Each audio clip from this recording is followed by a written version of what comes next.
निम्नलिखित गद्यांश को ध्यानपूर्वक पढ़कर पूछे गए प्रश्नों को उत्तर दें।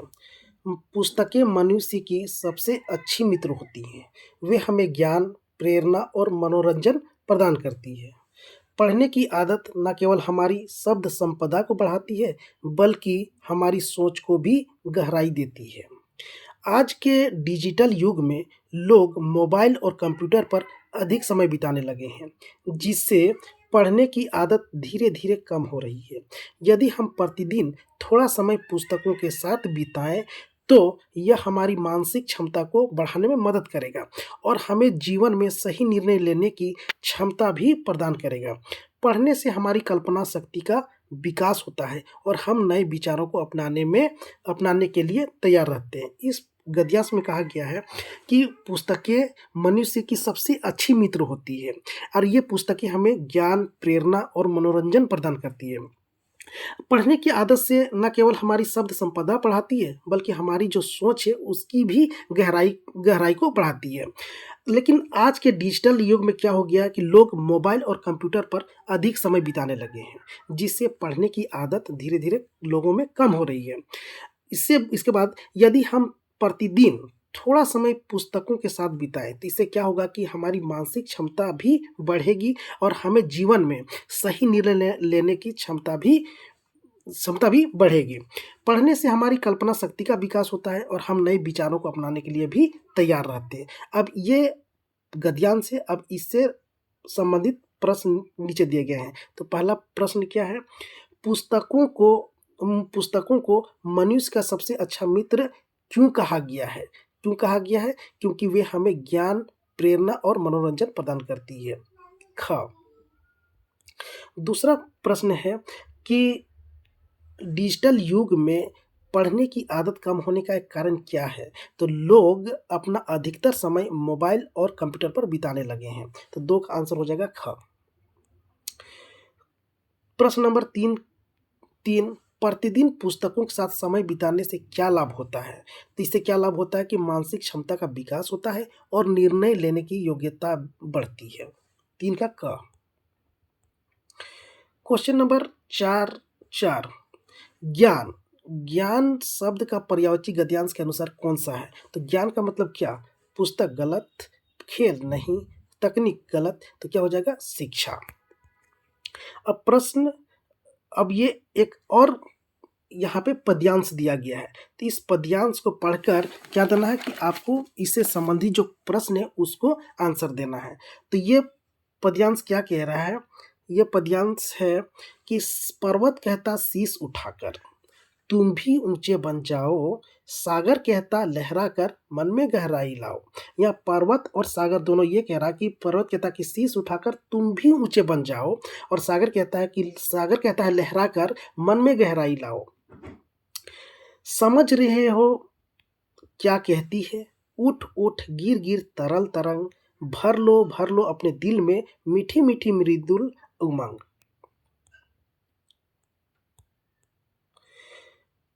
पृथ्वी कहती धैर्य ना छोड़ो, कितना ही हो सिर पर भार, नभ कहता है फैलो इतना ढक लो तुम सारा संसार। यानी पृथ्वी कह रही है कि धैर्य ना छोड़ो, अपना पेशेंस कभी भी मत छोड़ो, कितना ही हो सिर पर भार। इसका मतलब कि आपके पास कितना भी परेशानी क्यों ना हो, कभी भी धैर्य नहीं छोड़ना है। नभ कहता है फैलो इतना, नभ कह रहा है कि फैलो इतना का मतलब है कि इतना खुद को मजबूत बनाओ कि ढक लो तुम सारा संसार। यानी कि जिंदगी में अगर कोई भी समस्या यानी कठिनाइयाँ आए, तो इतना मजबूत बनो कि उस कठिनाइयों को आसानी से तुम सामना कर सको। अब इससे संबंधित प्रश्न दिए गए हैं। प्रश्न 5वां कह रहा है कि कविता प्रकृति संदेश में सागर से कवि क्या सीख लेने को कहता है? तो कवि क्या सीख लेने को कहता है? तो कहता है कि मन में गहराई लाओ, यानी कि ऑप्शन नंबर ख इसका सही आंसर।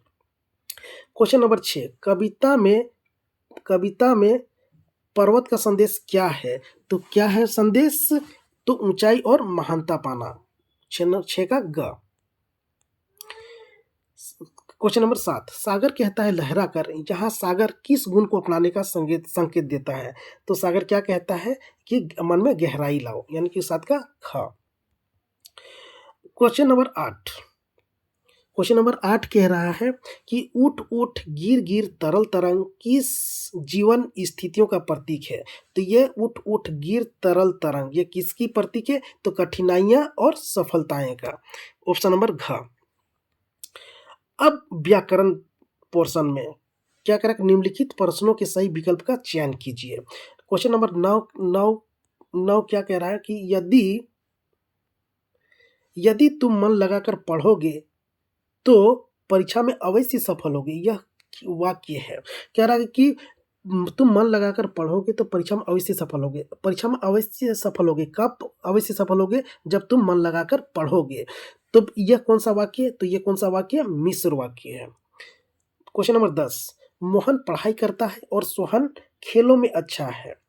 क्या यह मोहन पढ़ाई करता है और सोहन खेलों में अच्छा है। यहाँ दो लोगों की विशेषता बताई गई है और दोनों कौन जोड़ रहा है? और ये पूछ रहा है कि ये कौन सा वाक्य है? तो ये कौन सा वाक्य है? संयुक्त वाक्य है। क्वेश्चन नंबर 11 के फल खाया जा रहा है। यह किस वाक्य का उदाहरण? तो फल को खाया जा रहा है यानी कि यहाँ पे कर्ता मिसिंग है यानी कि कौन खा रहा पता नहीं, लेकिन क्या होगा? क्वेश्चन है कि फल खाया जा रहा है तो ये कौन सा वाक्य है? ये है कर्मवाच्य। क्वेश्चन नंबर 12 आकाश में बादल छाए हुए हैं। इसमें बादल कौन सा पद है? तो बादल ना ही क्रिया है, ना ही सर्वनाम है, ना ही अव्यय है। ये कौन सा है? संज्ञा है। क्वेश्चन नंबर 13 उसकी आवाज बिजली की तरह गूंज रही थी। यह कौन सा अलंकार है? अलंकार से का क्वेश्चन है ये। तो उसकी आवाज बिजली की तरह गूंज रही थी। ये कौन सा अलंकार है? तो ये उत्प्रेक्षा अलंकार है। और 13 का आंसर का। त्रिलोक 14 क्वेश्चन नंबर 14 त्रिलोक किस प्रकार का समास है? त्रिलोक यानी तीन लोक। तो ये किस प्रकार समास है? तो ये है आपका द्विगु समास। द्विगु समास। ऑप्शन नंबर ग। क्वेश्चन नंबर 15 क्या कर रहा है? क्वेश्चन नंबर 15 ईमेल लेखन किससे संबंधित है? तो ईमेल लेखन किससे संबंधित है? आधुनिक संचार का एक माध्यम है ईमेल। क्वेश्चन नंबर 15 का क।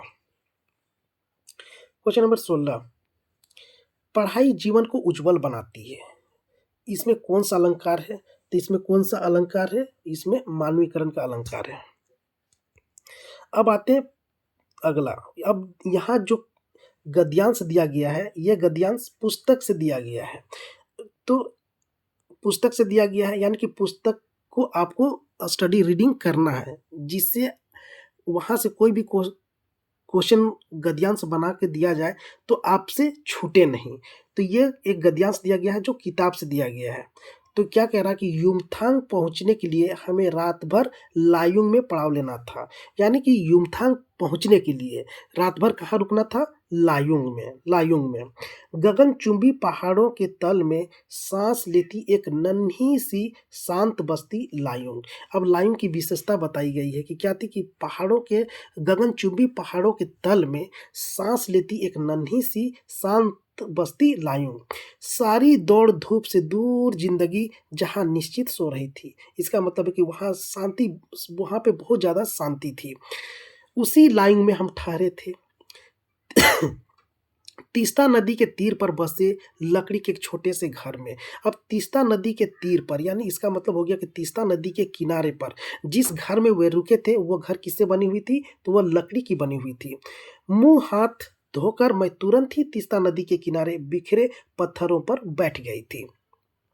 सामने बहुत ऊपर से बहता झरना नीचे कल कल बहती तीस्ता में मिल रहा था।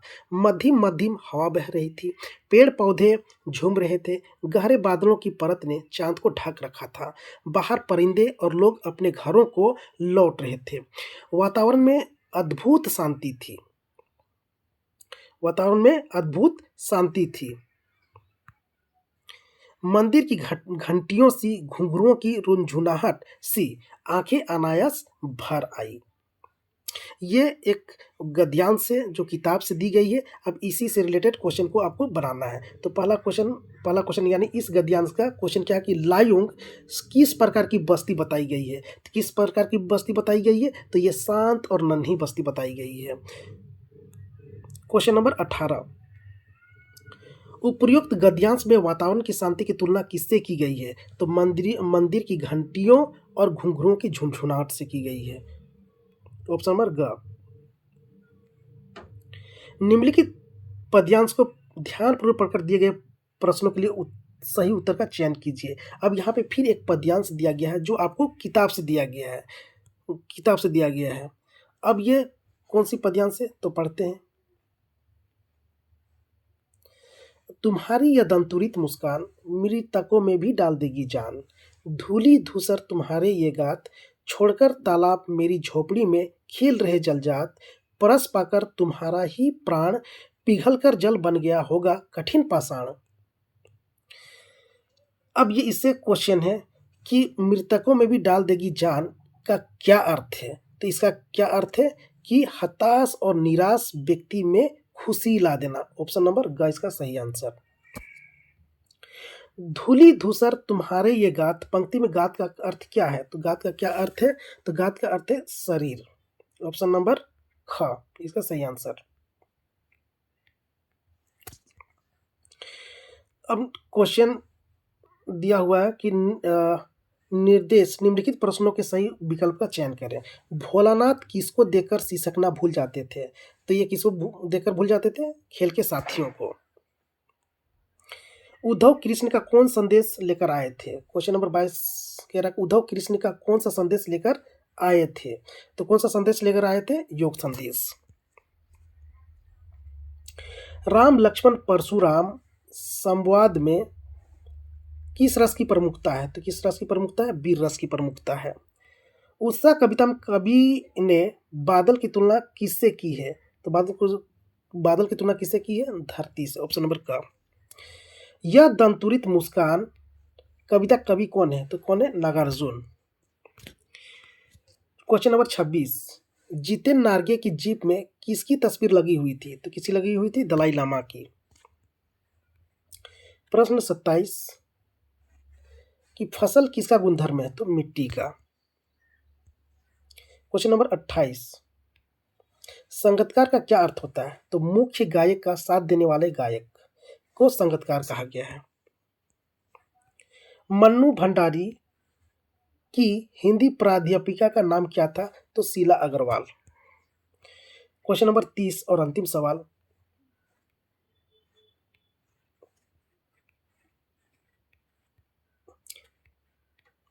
कि हवलदार साहब और चश्मे वाले में क्या समानता थी? तो दोनों क्या थे? देशभक्त थे। तो ये रहे 30 सवाल और ये बहुत ही महत्वपूर्ण सवाल हैं।